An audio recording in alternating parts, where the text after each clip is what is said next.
Atos capítulo 9, do versículo 1 ao versículo de número 9. Assim diz a palavra de Deus. Saulo, respirando ainda ameaças e morte contra os discípulos do Senhor, dirigiu-se ao sumo sacerdote. Lhe pediu cartas para as sinagogas de Damasco, a fim de que, caso achasse alguns que eram do caminho, assim homens como mulheres, os levassem presos para Jerusalém. Seguindo ele estrada fora, ao aproximar-se de Damasco, subitamente uma luz do céu brilhou ao seu redor. E caindo por terra, ouviu uma voz que lhe dizia: Saulo, Saulo, por que me persegues? Ele perguntou: quem és tu, Senhor?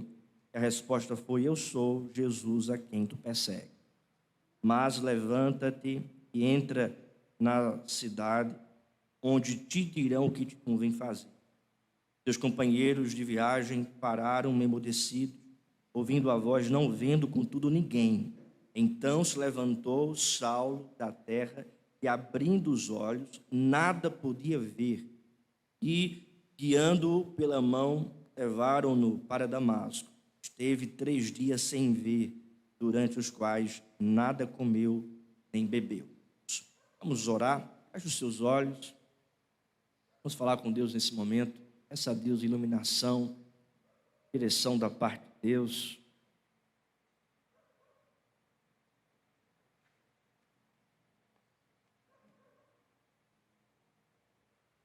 Senhor Deus, amado Pai, nós lemos a Tua palavra, nós te pedimos, ó Deus, nesse momento, fala ao nosso coração, mediante a pregação do Teu Evangelho, Senhor. Misericórdia de nós, fala com cada um, Pai, cada um de nós. Nós necessitamos ouvir a Tua voz. Nós pedimos isso em nome de Jesus. Amém. Meus irmãos, um jovem chamado John Newton foi para o mar, como a maioria dos marinheiros. Ele viveu uma vida de muita imoralidade, de muita libertinagem, de muita rebeldia e de muito deboche. Durante vários anos, John Newton trabalhou com o comércio de escravos. Ele vendia escravos, trabalhou em navios negreiros, capturando escravos e vendendo escravos mundo afora.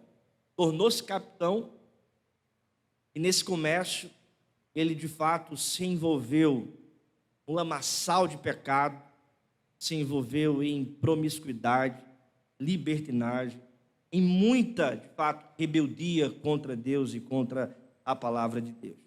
Foi durante uma viagem, então, diante de uma grande tempestade e lendo um clássico chamado Imitação de Cristo, que o Senhor, então, converteu o seu coração, transformou o seu coração, perdoou os seus pecados, transformou a sua vida. John Newton mudou da água para o vinho. Foi transformado por Deus para viver não mais na liberdade que conduz à morte, mas para viver na liberdade que conduz para a vida, que é Cristo. E foi John Newton, então, um pecador transformado por Deus, que escreveu um clássico, um hino maravilhoso chamado Maravilhosa Graça. E na sua primeira estrofe diz: graça maravilhosa, como doce é o som, que salvou o miserável como eu. Eu estava perdido, mas agora fui encontrado. Era cego, mas agora vejo. Assim como John Newton viu a graça de Deus na sua vida, assim também o apóstolo Paulo, aqui no texto, Saulo de Tarso, também contemplou a graça de Deus em sua vida.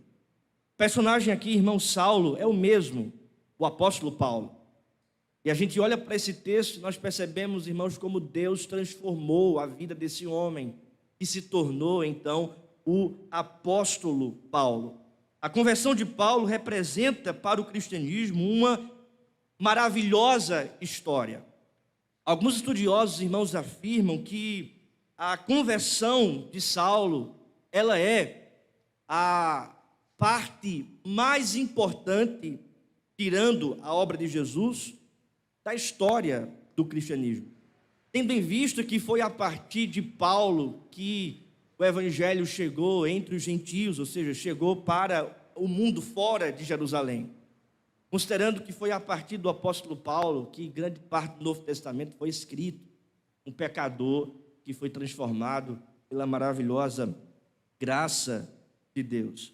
O evento, de fato, mais importante na história, com exceção da vida, da obra de Jesus Cristo, está aqui no capítulo 9, que foi a conversão do apóstolo Paulo, a conversão desse homem que perseguia a igreja, que perseguia com crueldade a igreja, mas que foi transformado pelo poder de Deus. Quando a gente olha para essa parte do texto, versículo 1, o evangelista Lucas diz que Saulo, que é Paulo, ele era perseguidor da igreja. Diz o texto, respirando ainda ameaças e morte contra os discípulos do Senhor. Ele era um fariseu, estudou aos pés de Gamaliel. Gamaliel era mestre de uma escola rabínica em Jerusalém, bastante conhecida, a escola de Iliel. Era uma grande escola de ensinamento judaico ali em Jerusalém. O Paulo, portanto, ele foi ensinado aos pés de Gamaliel, aos pés desse homem, aos pés desse mestre da lei judaica. Ele se tornou também um fariseu, zeloso na lei dos fariseus. Fazia parte, irmãos, do sinédrio, que era o sinédrio composto por sacerdotes, sumo sacerdote, escribas e também fariseus. Paulo fazia parte da alta classe judaica. Paulo fazia parte ali dos maiorais ali em Jerusalém. No entanto, ele também perseguia a igreja, perseguidor cruel da igreja, perseguia os discípulos de Cristo.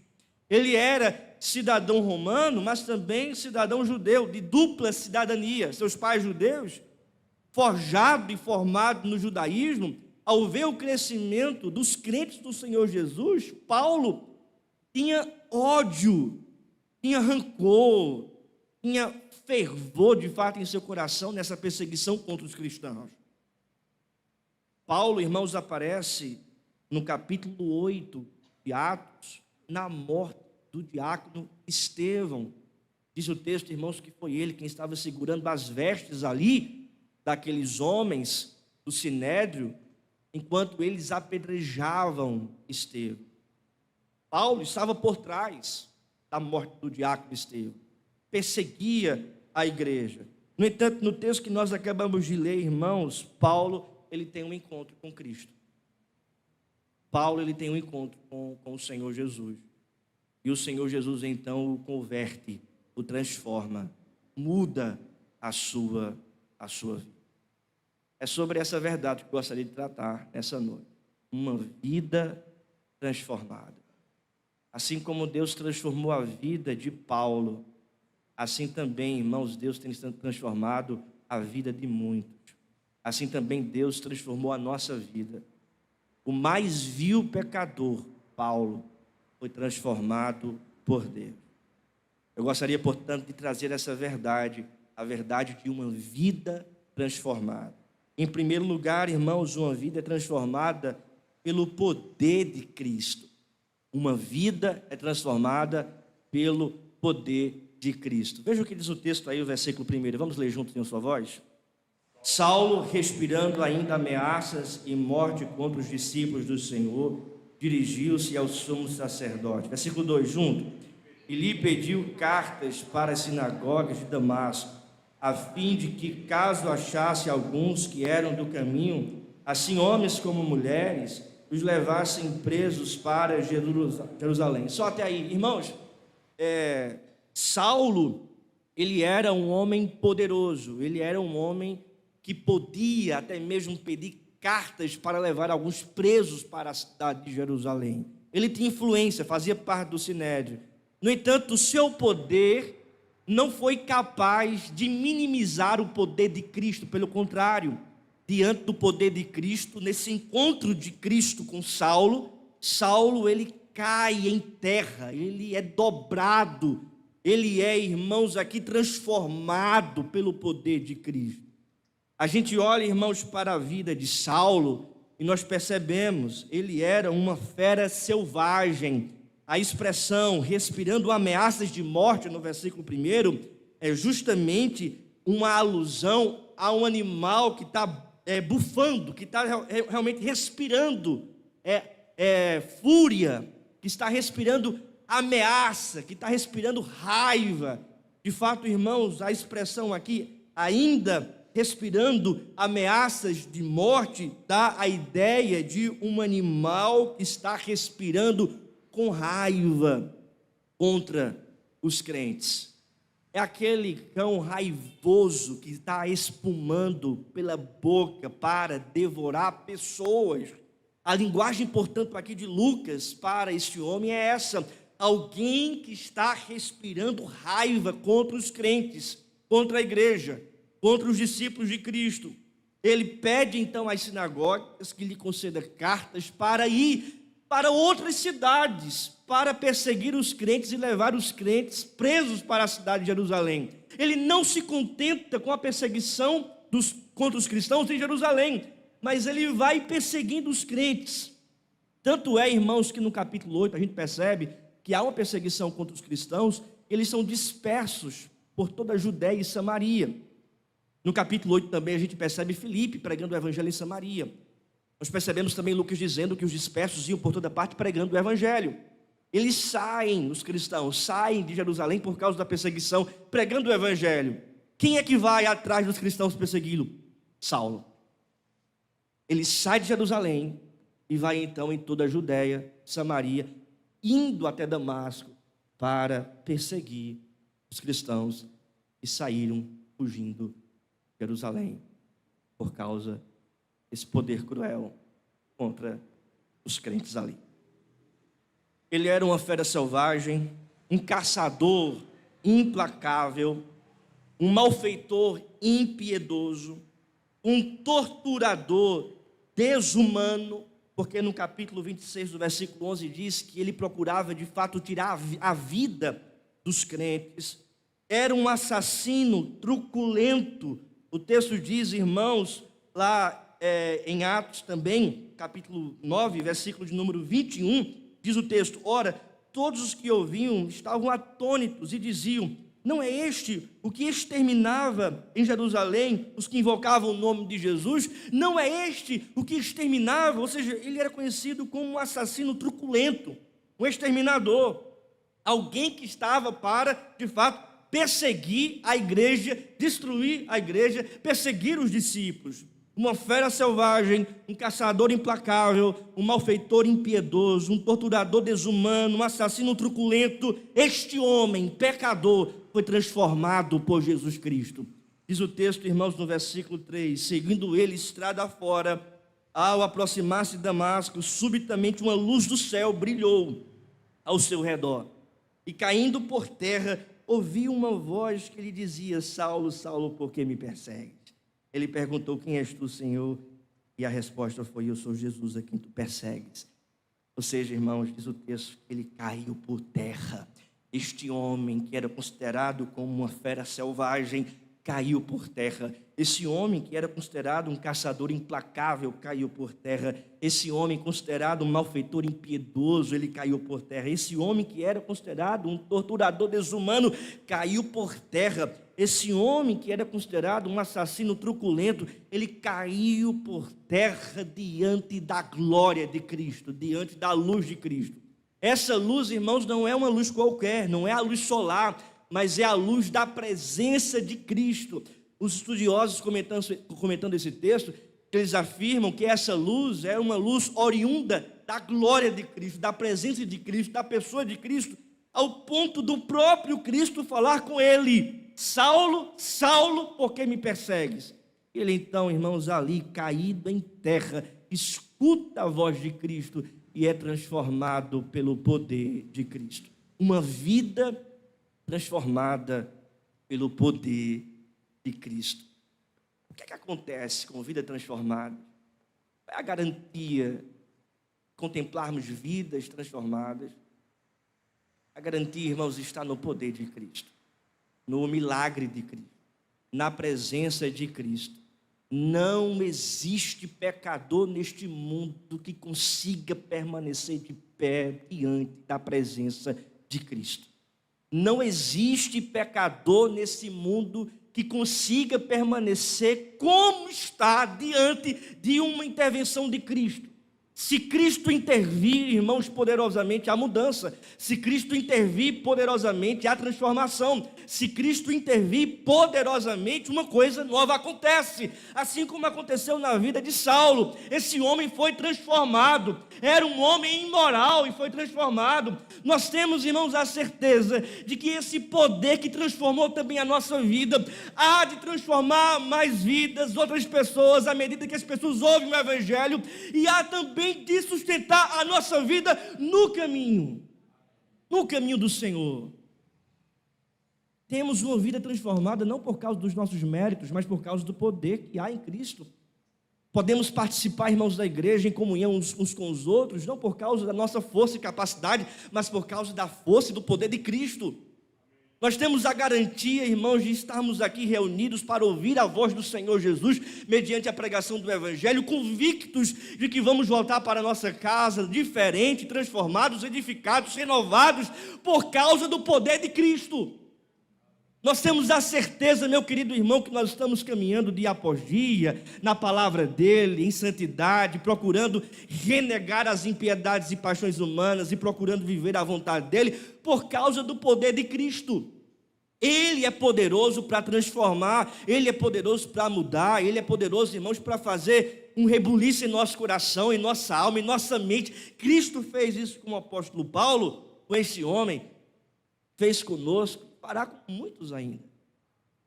É o poder de Cristo que transforma vidas. É o poder de Deus que transforma vidas.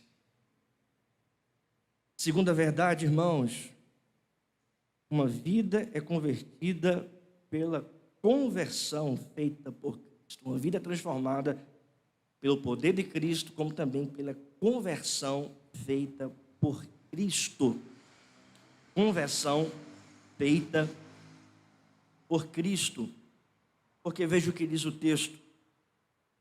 Ele pega cartas para ir para Damasco perseguir os crentes. No caminho para Damasco, então, ele se depara com a luz de Cristo, a presença de Cristo. Ele chega em Damasco não agora como perseguidor, mas como cristão que será perseguido. Porque ele sai às pressas depois de Damasco, por ser ele um crente, está sendo agora perseguido. Ele vai para Damasco como perseguidor, chega em Damasco como cristão, agora sendo perseguido. Gente, tem um estudioso que disse, comentando esse texto, que a conversão, Paulo, é a mais clara evidência de que o cristianismo é verdadeiro. É a mais clara evidência de que o cristianismo é verdadeiro. Porque não existe nada nesse mundo que poderia transformar um homem como Paulo. De uma cultura judaica totalmente legalista, de um homem que cresceu no judaísmo, e em um judaísmo totalmente extremo, do ponto de vista dos judeus daquela época. Ele não era saduceu, era um fariseu. Leis e mais leis colocadas sobre o povo, ao ponto do próprio Jesus Cristo dizer: esse jugo dado pelos judeus era pesado demais e o meu jugo é leve. Cristo disse isso. Os judeus que eram perseguidos e colocados sobre ele esse fardo pesado do farisaísmo. Era um homem que tinha raiva dos crentes. Participou da morte do diácono Estevão, apedrejando Estevão.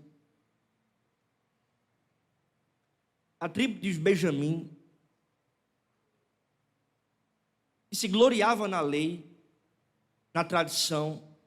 Um nacionalista se gloriava na sua tradição hebraica. No entanto, ao se deparar com Cristo, houve uma transformação radical em sua vida. Uma transformação que não é explicada por nenhum tipo de ideologia ou filosofia. Não existe na perspectiva humana explicações para a transformação de vida que aconteceu na vida desse homem, de Paulo.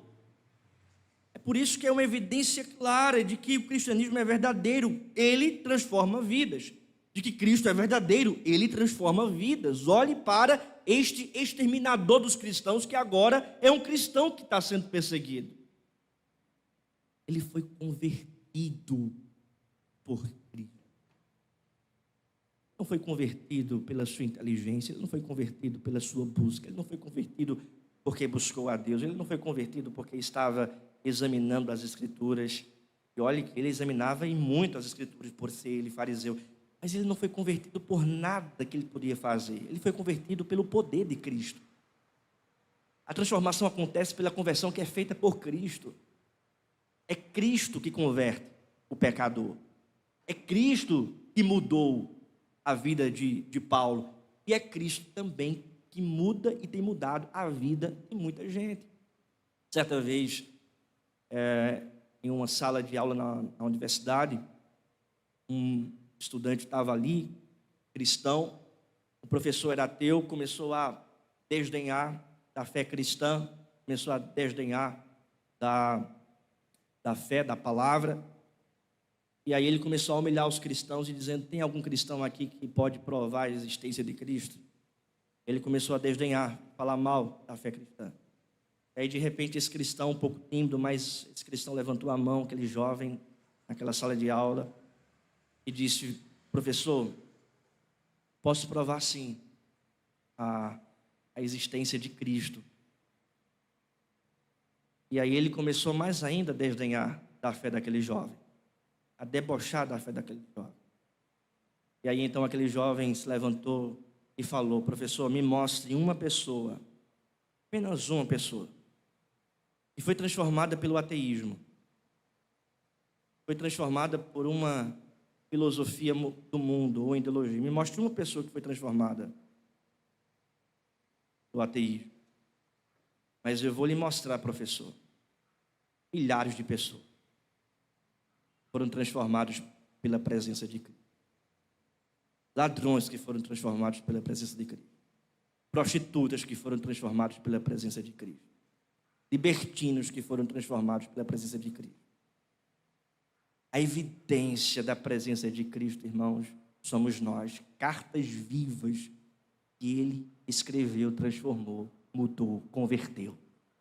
E ele, Paulo, escreve uma carta para os coríntios dizendo: a minha palavra e a minha pregação não consistiram em linguagem persuasiva de sabedoria, mas em demonstração do Espírito e de poder, para que a vossa fé não se apoiasse em sabedoria humana, e sim no poder de Deus. Ou seja, essa fé que está fundamentada no poder de Deus, essa fé que é dom de Deus, essa atuação de Cristo, foi essa atuação que converteu a vida dos cristãos, daqueles homens lá e mulheres na cidade de Corinto, fundando ali a igreja de Corinto. Foi essa atuação que transformou a vida e converteu a vida de Saulo. E é essa atuação de Cristo que tem transformado a vida de muitas pessoas. Nós somos, irmãos, evidências, nós somos provas vivas da presença do Senhor Jesus. A gente olha para esse texto, nós percebemos, irmãos, que essa conversão aconteceu primeiramente com o reconhecimento de pecados. Ao ouvir as palavras: Saulo, Saulo, por que me persegues? Certamente, irmão, Saulo aqui está sendo confrontado pelos seus pecados, confrontado por Jesus contra os seus pecados. Jesus está denunciando o pecado de Saulo. Você está me perseguindo, Saulo. Você está militando contra a igreja, você está militando contra a minha pessoa, contra a minha obra, contra a minha vida. Por que me persegue, Saulo? Ou seja, há uma denúncia de pecado. Não existe conversão sem arrependimento de pecado. Não existe conversão sem reconhecimento de pecado. Não existe conversão sem o reconhecimento de que é pecador e que peca contra Deus e que então precisa se arrepender dos pecados. Infelizmente, irmãos, a mensagem que muitos estão propagando por aí é uma mensagem apenas motivacional. Muitas igrejas que se dizem evangélicas não pregam mais o arrependimento de pecado, não denuncia mais o pecado, não apresenta mais o pecado, não diz mais que você é pecador. A primeira coisa, irmãos, que Jesus está dizendo aqui para Saulo, é dizendo: Saulo, você é pecador. Saulo, você está perseguindo a igreja. Saulo, você está me perseguindo, você está pecando, você está em desobediência, Saulo. Saulo, Saulo, por que me persegues? E isso aconteceu, irmãos, também com as nossas vidas, com a vida daqueles que já foram transformados. Quando o evangelho chega em nosso coração, esse evangelho desnuda o nosso coração. Esse evangelho apresenta a podridão dos nossos pecados. Enquanto que o mundo diz que você é bom, o evangelho diz que você é ruim. Enquanto que o mundo diz que está tudo girando em torno de você, o evangelho diz que tudo gira em torno de Cristo. Enquanto que as pessoas estão aí, irmãos, propagando o falso evangelho, dizendo que você vai para o céu de qualquer jeito, que todo caminho leva para a mesma avenida, Cristo Jesus diz para você: você é pecador, você tem pecado contra a lei de Deus. Há, portanto, a urgente necessidade de arrependimento. Quando nós estamos diante de Cristo, a presença de Cristo ilumina a nossa alma a tal ponto de enxergarmos, de vermos os nossos pecados. E olhe que literalmente aqui, Saulo estava diante da luz, que é Cristo. Essa luz que o iluminou tanto, mas tanto o coração daquele homem, que ele pôde de fato reconhecer que era pecador, que era perseguidor, estava no caminho errado, reconheceu os seus pecados. Só diante de Cristo a gente tem uma introspecção correta. Só diante da glória de Cristo, da presença de Cristo, da palavra de Cristo, a gente tem uma introspecção genuína. A gente olha para nós mesmos e reconhece que somos pecadores, que temos pecado contra Deus. O Evangelho de Cristo, portanto, abre o nosso coração e apresenta os nossos erros, apresenta as nossas falhas, apresenta as nossas pecaminosidades, apresenta de fato a realidade que habita dentro de nós. Mas esse evangelho, irmãos, também apresenta o perdão dos nossos pecados, apresenta também a remissão dos pecados, apresenta também a verdade de que somos pecadores, temos pecado contra Deus, mas o sangue de Jesus Cristo purifica o pecador de todos os pecados, assim como Saulo foi perdoado e purificado pelo sangue de Jesus Cristo. Ele foi convertido por Deus. Não é você que se converte, é Deus que converte você. Não foi você que se converteu, foi Deus que converteu a sua vida. É o poder de Deus, irmãos, que converte o pecado. Ele foi convertido. Veja, não apenas houve um reconhecimento de pecado, mas ele foi humilhado. Um perseguidor humilhado. Porque diz o texto, caindo por terra, ele caiu por terra. Ele desceu do pedestal. Cristo subjugou a sua soberba. Cristo triunfou sobre o seu orgulho.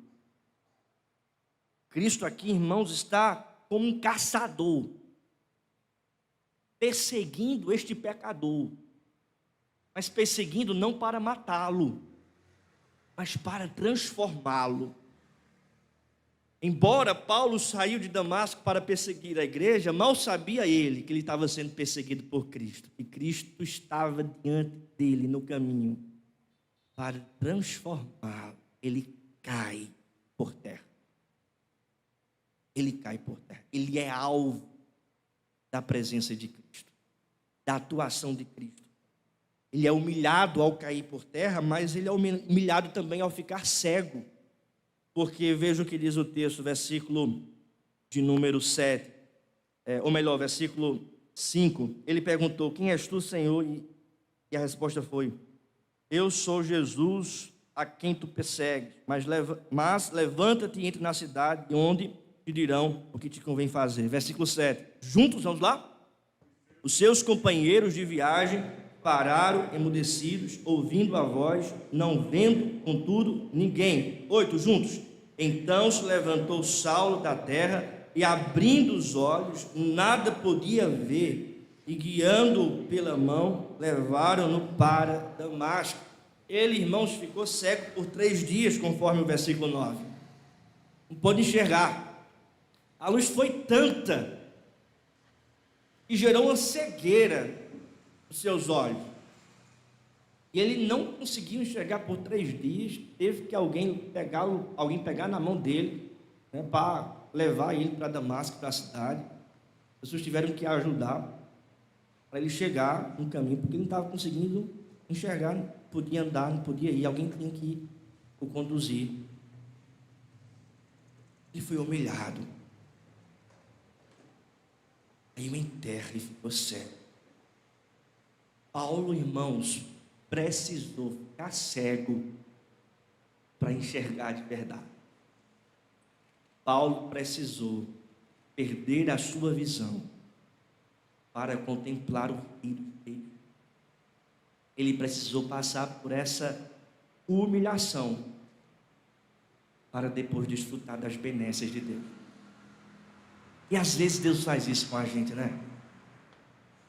Manda uma adversidade, manda uma tempestade, para humilhar mesmo a gente, a fim de que dependemos unicamente de Deus, a fim de que a gente possa depender unicamente dele. Isso acontece, irmãos, naturalmente na fé cristã. Às vezes Deus chega para humilhar mesmo, chega para derrubar, chega para colocar no pó. Aqui no caso de Saulo foi a sua visão, uma enfermidade física. Mas Deus, irmãos, tem usado o seu instrumento, que é a tempestade, que é a tribulação. O Salmo 29 diz que ele preside aos dilúvios, e como rei vai presidir para todos sempre. E ele muitas vezes utiliza essas ferramentas, a tempestade, a tribulação, para de fato quebrantar o pecador, tirando do pecador tudo, a fim de que o pecador possa enxergar apenas ele, depender apenas dele, ver apenas ele. Querido, Cristo aqui está arrancando de fato, a partir dessa tempestade, os ídolos do coração deste homem.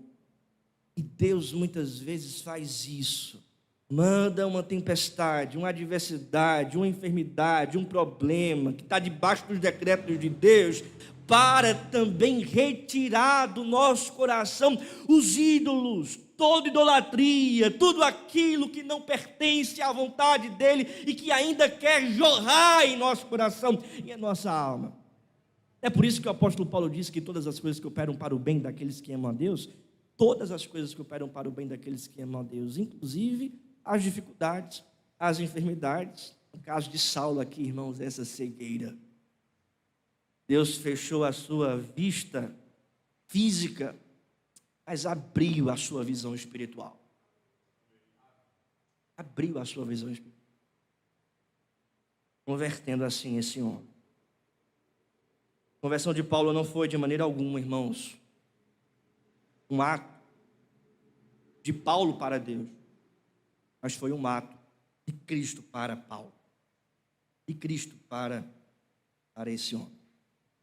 E foi caçado, nas palavras de William Buckley, pelo caçador dos céus. Deus o caçou com graça e o converteu. Terceira e última verdade: uma vida transformada recebe também a orientação dada por Cristo. Primeiro, é uma vida transformada pelo poder de Cristo. Segundo, convertida por Cristo. Terceiro, orientada pela palavra de Cristo. Porque veja o que diz o texto, versículo 5, e ele perguntou: quem és tu, Senhor? E a resposta foi: eu sou Jesus a quem tu persegues. Versículo 7, mas levanta-te e entra na cidade, onde te dirão o que te convém fazer. No capítulo 22, do versículo 8 de Atos, Paulo relembra esse mesmo momento e Paulo acrescenta uma frase: o que farei? Porque em Atos, capítulo 22, versículo 8, ele conta justamente esse episódio. E quando Jesus diz: eu sou Jesus a quem tu persegues, Saulo responde: o que farei? Conforme Atos 22, versículo 8. O que farei? E aí no versículo 6 do capítulo 9, o Senhor Jesus diz: levanta-te, entra na cidade, onde te dirão o que te convém fazer. Ele é humilhado, quebrantado, mas agora, irmãos, o Senhor ordena: levanta-te, Paulo. Se levanta, Paulo. Você é um novo homem. Você vai agora entrar na cidade de Damasco. E lá você vai receber instruções do que você deve fazer. Em outras palavras, irmãos, Paulo agora está andando de lado a lado com Cristo. Está andando segundo as orientações de Cristo. Está sendo conduzido pela palavra de Cristo. Pelo Senhor. Essa palavra que o converteu: Saulo, Saulo, por que me persegues? Essa palavra agora que o conduz: vai para Damasco, lá te dirão o que te convém fazer. Queridos, uma vida transformada é também uma vida conduzida pela palavra de Cristo. Uma vida transformada é uma vida agora direcionada pela palavra de Cristo. É uma vida agora dita pelas verdades de Cristo.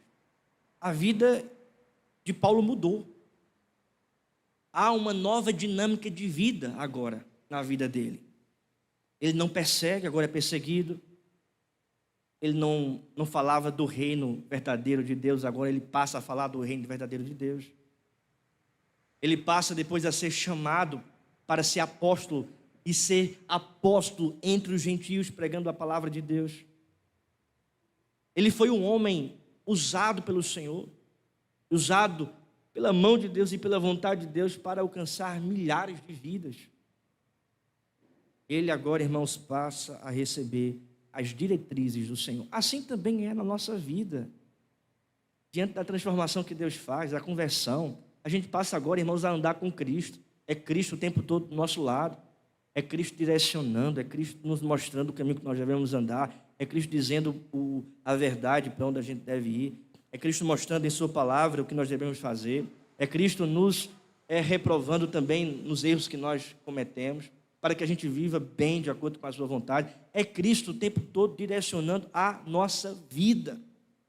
Uma vida transformada, portanto, diante dessa transformação, a gente percebe, em primeiro lugar, o poder de Cristo, a conversão de Cristo e a orientação dada por Cristo.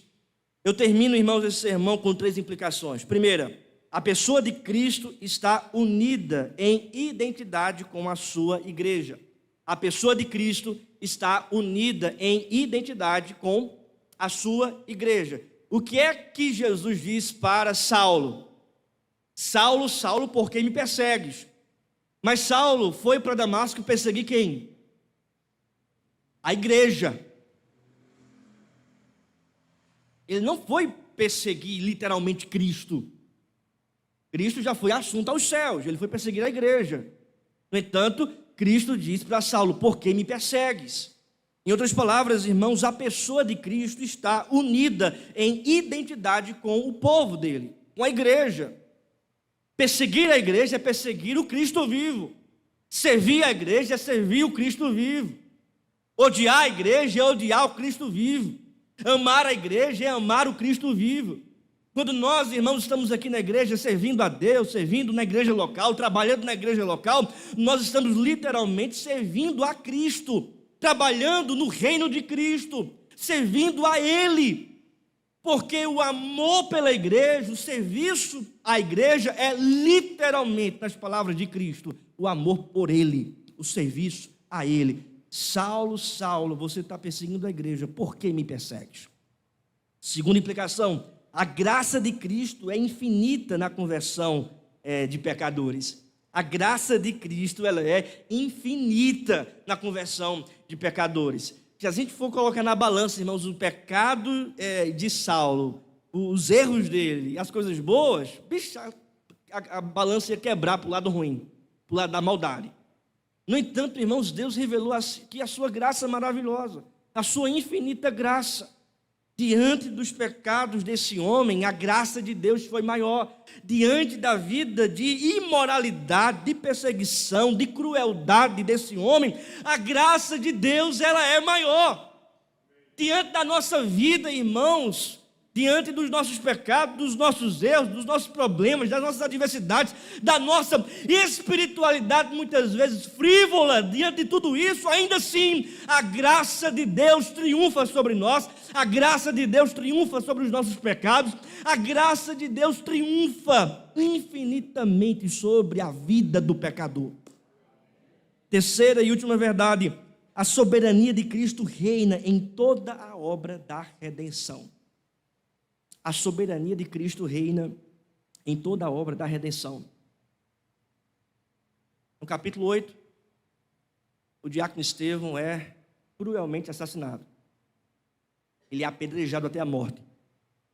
A última oração de Estevão foi: Senhor Deus, não lhes impute este pecado. E o evangelista Lucas registrou, após a oração, que Saulo consentia em sua morte. Em Atos capítulo 9, a oração de Estevão é respondida por Deus. Os pecados de Saulo não foram imputados a ele. Cristo o perdoou, revelou graça, conduzindo assim Saulo para receber a salvação no caminho de Damasco e após a sua conversão, conduzindo para ser apóstolo entre os gentios, a fim de que o maior número de pecadores pudessem ouvir o evangelho e crer no Senhor Jesus. Isso mostra a soberania de Cristo em toda a obra da redenção. As adversidades, os problemas, as perseguições, tudo está debaixo da soberania de Deus, contribuindo, cooperando, corroborando para o progresso do Evangelho, para o avanço do Evangelho, para a glória de Cristo Jesus. Amém? Vamos ficar de pé e vamos orar.